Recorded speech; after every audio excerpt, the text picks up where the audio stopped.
Magandang araw mga kaibigan. Malungkot na balita itong pag-usapan natin ngayon. Isa na namang Pilipino ang nasawi. Ano kayang masasabi ni Yusek Claire Castro ito? Baka sabihin niya, hindi ko naman nakita. Safety naman paglabas ko. O baka fake news yan. Ito, post ng GMA News 2 hours ago. Rizal, Cagayan Mayor Joel Ruma was shot dead during a campaign sortie in Barangay Ilorosur on Wednesday evening, according to Police Regional Office 2. Based on a police report, Ruma was shot at 9:30 p.m.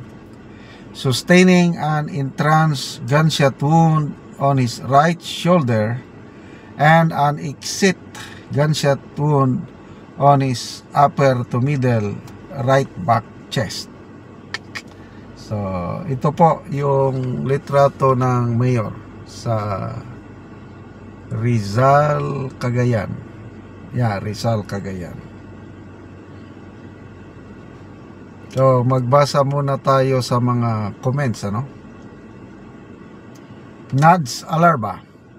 Sabi ng PNP, bumaba ang crime rate sa Pilipinas.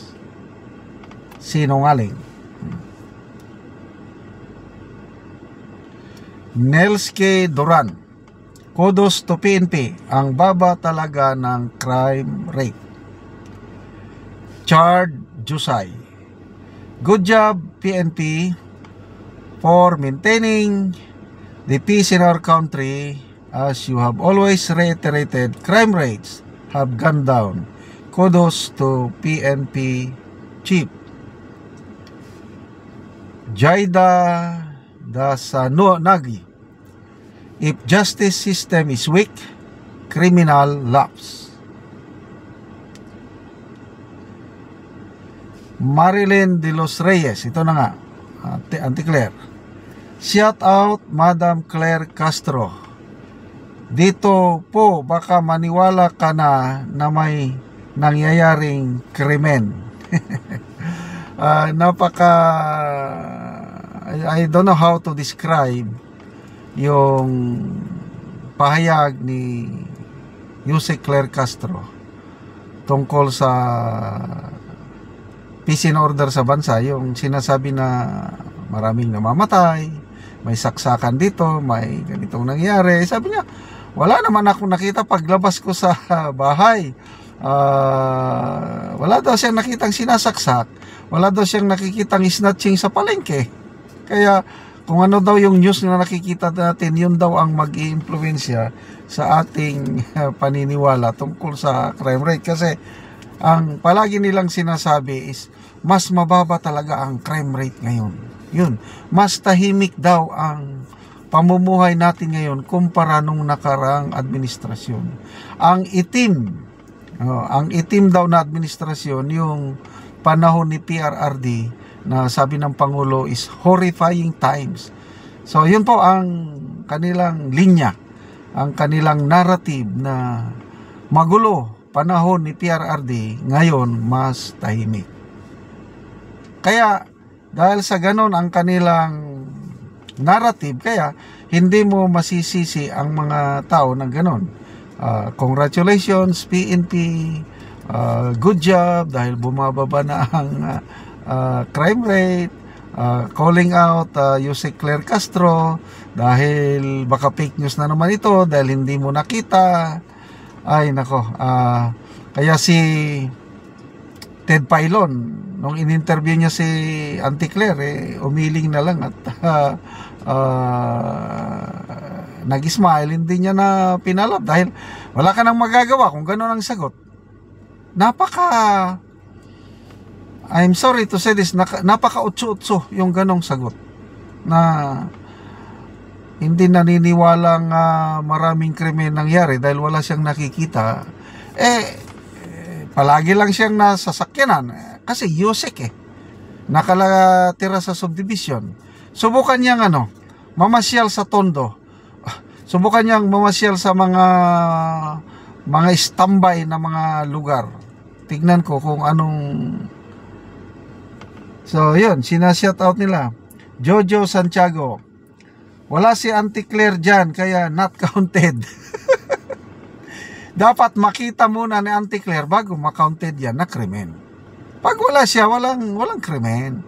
Hindi kasama yan sa statistics. Izel Amog, sabi, ayan na naman kayo, sinisisi nyo na naman ang administrasyon.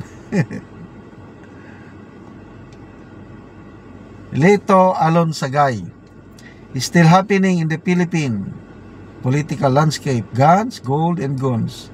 Greed of power and money. Nakakalungkot. Ako, kung may mga nagsasabi ko minsan na bakit hindi ka kakandidato para mas marami kang matulungan, sabi ko, never. Ni minsan hindi ko pinangarap papasok sa politika dahil yan nga, marumi ang politika. Although Pera de los Buenos, may mga politiko rin na matitino. Kailang mangilan-ilan, mabibilang mo lang sa daliri ng ating kamay yung mga matitinong politiko na kaya pumasok ng politiko dahil gusto talagang mag-serve. Example, mga Duterte. Ay talagang kitang-kita ko, matagal na ako dito sa Mindanao. Eyewitness ako sa transformation ng Davao City. Dati nung 1985 na-assign ako sa Mindanao. Ang gulo ng Davao. Kinakatakutan namin yan ma-assign sa Davao dahil punong-puno ng NPA, punong-puno ng mga criminals, nakakatakot tumira ng Davao. Kaya lang nung umupo ang isang Mayor Rodrigo Roa Duterte, wala na. Na-transform ang Davao into what it is now. Tapos yung Duterte brand of governance, nakakabilib mula sa ama, sa mga anak, sa paglilingkod nila. Yon ang tunay na mga tunay na politiko. Hindi ako magrereklamo ng isang political dynasty kung ang mangulo sa aking lugar, sa ating bayan ay kagaya ng mga Duterte. So, shout out again, Auntie Claire. Anong masasabi nyo dito sa pagpaslang sa mayor ng Rizal, Cagayan? Salamat mga kaibigan sa inyong pagtangkilik sa ating programa, channel. Nakakatulong kayo ng malaki sa tribong Talanding ng Bukidnon dahil ang sweldo natin is tinutulong sa tribo. Sa ngayon, namimigay tayo ng mga yero at pako para ma-repair ang sira-sirang bahay ng tribong Talanding. Panoorin nyo ang video na ito. Naanami diri sa Sitio Garden o among bisitahon ang natagaan na mo og yero. Kay karon mo siyang tan-aon kung naa si auntie sa balay. Ayo! Mayong hapon te. Oh, mayong hapon pod. Oh, kuan ngit-ngit kayo kay kuan naman god. Alas 3 pa ulan na. Og mauna ni ang balay ni ate. Bisa mo ni siya ang natagaan na mo og yero. Og mo ni ang una niya nga balay. O makita gyud nga kanang dako na gyud kay ang buslot. Og mo ni ang una nilang balay. So karon nagpatukod na sila og bago. So akong bisitahon ang ilang balay. So, karon te bisitahon nato ang inyong bagong balay. Kay nakatukod na gid ni og balay. Oo. Kay na gid ni ulanan. So karon padulong na mis. Padulong na mi diri sa among bago nga itukod. Salamat sa nagatag ani sa sin kay nakatok na gid mi. So di na mi maganto sa daghan nga ulan. Oo. So Mo na ni ang balay ni ate. salamat sa Nga nakapatukod nila nga balay. nagatag ani. Oo. Og dako sa salamat nako sa naga-video. Og dako sa salamat nako sa dagan salamat. Karon te unsa imong ikastorya nga maayo na ang inyong ato po nakabalay na mo sa bahin sa gitabang sa inyo nga Roland sang Paco Plincent. Dako gyud ako pasalamat nga nakaabot gyud ang hinabang. Oo. Kasi sa nakabalay na gyud. Salamat sa Ginoo ug nagatan-aw sa naga-video. Oo. Og dako sad akong pasalamat sa gapaminaw sa naga-video. Oo. So karon maayo na inyong atop. Maayo na gyud. So pila na to katuig inyong balay nga karaan? Wala na 25 na gyud na. 25 na katuig. So aya pa mo nakabalay og bag-o. Aya paminag utro. Oo.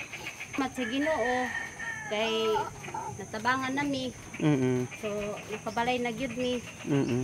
So dagan salamat sa naga-video. O sa nagapaminaw sa naga-video. Salamat kaayo. Salamat kaayo.